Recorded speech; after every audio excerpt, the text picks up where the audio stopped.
Our first speech will be by Sayyid Maulana Rizwan Rizvi, the resident alim of Masjid Ali. He started his religious studies in Chicago, Illinois, under Hujjatul Islam Maulana Amir Mukhtar Faizi at Imam Ali's seminary.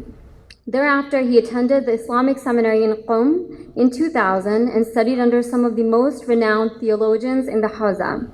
After completing general coursework, Maulana Rizvi focused his attention towards Islamic philosophy and during the latter part of his studies on Irfan-e-Islami. Throughout his 6 years of study at the Hawza, Maulana received a bachelor's in theology and philosophy. Following his studies in Qom, he traveled to Damascus and enrolled at Damascus University's Arabic Language Institute. He has traveled throughout the United States and lectured in various Islamic centers. He is an asset to this community, and we call on him constantly. Please help me in welcoming Maulana Sayyid Rizwan Rizvi with a loud salawat.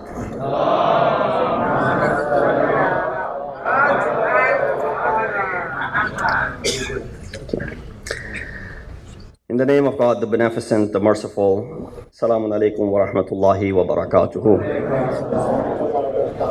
Indeed, it is an honor for me to be part of this ongoing event, yearly annual event, and I'm excited to say that every year this event enters into the year as I enter into the year, because the year when this was established is the same year as I was born. So we're both aging at the same time. The theme this week, or this year, as mentioned and highlighted by Brother Zain Naqvi, is important and relevant. And when we look at the different topics that have been covered in the past 38 years, that just tells you the institution of Karbala and the broadness and the vastness that it brings all of these things together. That every year we seek to find new discussions under the label of Karbala and under the teachings of Imam Hussain. Today, very quickly, I won't be taking too much of your time because we're here to listen to our esteemed scholars who are visiting us from far and away, and you are used to hearing me on a weekly basis. Imam alayhi salatu wassalam, when we talk about him being an inspiration as far as against social, racial, and economic injustice, it'll be very unfair to cover all of these things in merely 10-15 minutes. So I'll just focus on one aspect, and hopefully the other esteemed scholars will be touching upon the other stuff as they have more time. First, we need to understand what social injustice means. Social injustice can be described as a situation in which dominant population is made known of the inequity that leads for others due to their relative position in the structure of power. Social injustice occurs in a situation where the equals are treated unequally and the unequal is treated equally. Three common examples of social injustice include discrimination, ageism, and homophobia. I want to focus on discrimination, its causes, and the solution of discrimination. Discrimination is found in education, housing, employment, voting, lending and credit, land use, healthcare services, transportation, public accommodations, and government benefits and services. Discrimination is described as unequal treatment of persons for a reason which has nothing to do with the legal rights or ability. Discrimination is considered illegal by the federal and the state laws of the United States of America. These laws prohibit discrimination in employment, availability of housing, rates of pay, right to promotion, educational opportunities, civil rights, and use of facilities based on race, nationality, creed, color, age, sex, or sexual orientation. Discrimination always promotes or reveals unfair treatment of a person or a particular group of people on the basis of prejudice and partiality, which could lead to emotions such as frustration and anger. This is why discrimination is considered or seen as a social injustice issue in our society today. Justice is one of the original messages of all of the messengers of God. One of the qualities of justice is that it can easily be recognized with your intellect. And implementing it doesn't require any particular reason. Why? Because itself, justice explains itself to be the main reason, biggest reason. This is why justice doesn't recognize friends or enemies, believers or disbelievers. In fact, it sees everyone with one eye. God says in Surah Ma'idah, verse number 8, وَلَا يَجْرِمَنَّكُمْ شَنَآنُ قَوْمٍ عَلَىٰ أَلَّا تَعْدِلُوا اعْدِلُوا هُوَ أَقْرَبُ لِلتَّقْوَىٰ. And let not hatred of a people incite you not to act equitably. Act equitably, that is nearer to piety. A society which lacks injustice lacks humanity and purpose of life. Everyone in a society has honor and rights. If one trespasses this honor and these rights, it is considered to be injustice or dhulm. This is why God promised punishment to a zalim, which is compensation for the suffering of an oppressed. Amir al-Mu'mineen, Imam al-Muttaqeen, Ali ibn Abi Talib ﷺ said,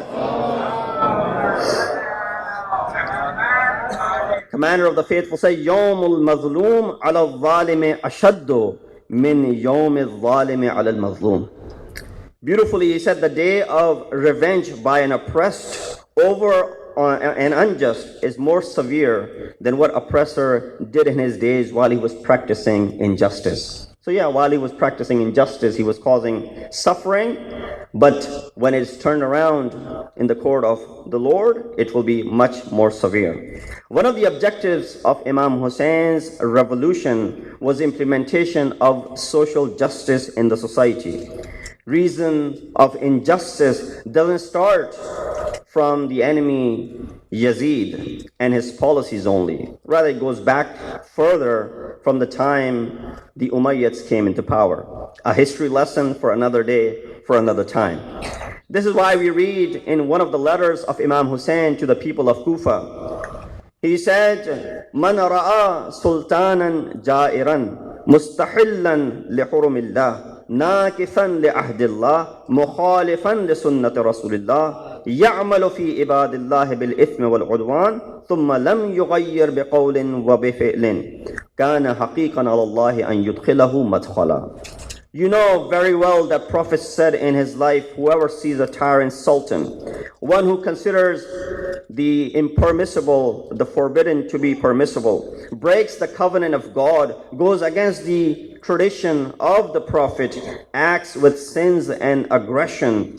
And if one doesn't try to change this rhetoric with their speech or action, then it is appropriate for God to enter him in the same place as that oppressor.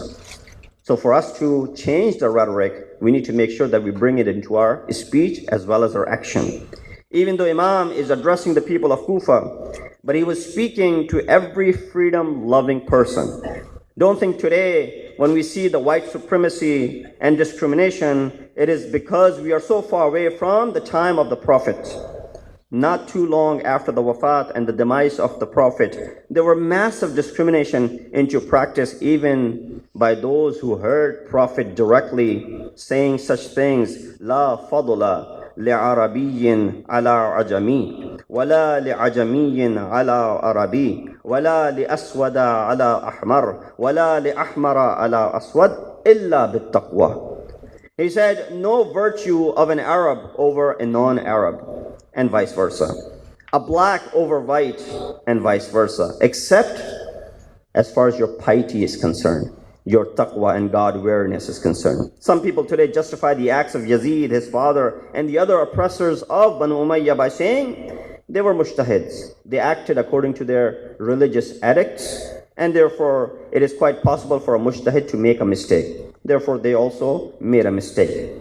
Discrimination prevents equal treat. Therefore, it hurts the society. Discrimination has existed for a long time, and it needs to be ended so that we could live together in peace and equality. The eradication of discrimination is not an easy task to accomplish due to the problems that arise from discrimination and the time taken to solve it. In order to eradicate discrimination and bring social justice, the help of every single person is needed. And the first step is the following closing statement. If you deny the injustice of the past, you won't recognize the injustice of today. Thank you very much. Assalamu alaikum wa rahmatullahi wa barakatuh.